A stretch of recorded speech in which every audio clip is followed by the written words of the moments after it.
Philip Brabec is the head of all product planning for Audi of America. And boy, you've planned out a big SUV for us at this show, Philip. Yes, we have, John. And as you can tell, we're obviously very excited to have this new Q7 here in Detroit at the world premiere for the first time. So it's a big message, big car, and obviously very, very important to us. So what would you like our viewers to know about this vehicle? Well, I'm not sure we have enough time, but I'll just try to shoot for a few things. So obviously all new car, all new platform. One of the biggest stories for the car is the weight reduction. So as opposed to the predecessor, we have reduced up to 700 pounds depending on what model you are comparing. And is that mostly going with aluminum in the body? And that is going mostly with aluminum and high-strength steel. And the thing that you'll find unique about that is that we have more or less kept the footprint virtually identical. So there are very small changes, about 1.5 inches shorter, and within an inch of the width. But we actually increase the package inside the car. So we have more space in the second row, more space in the third row.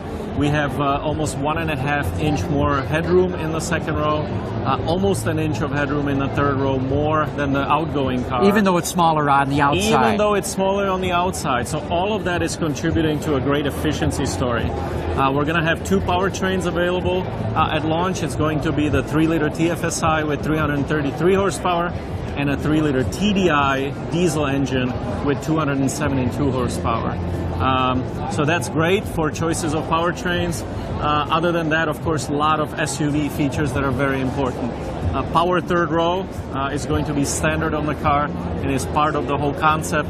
Also very good controls for the third row. In the second row, we have 3 individual seats, so it's much more flexibility also for child seats. And technologically, it's going to be really the absolute newest from Audi. So we have the newest driver assistance systems, which also includes piloted driving, the traffic jam assist. And we will also have a completely new Mmi system. So we have a new control inside the car, which we call All-in-Touch. It's kind of a touchpad that you can write on, but you can also zoom in, zoom out, similar like on your iPad, for example. And we have completely new features in the system as well. Things like online traffic. We will have emergency services. We will have on your smartphone you'll be able to do geofencing. And we just announced at the CES just last week that we will also have wearable available for the Q7. So you'll be able to unlock your car with your watch.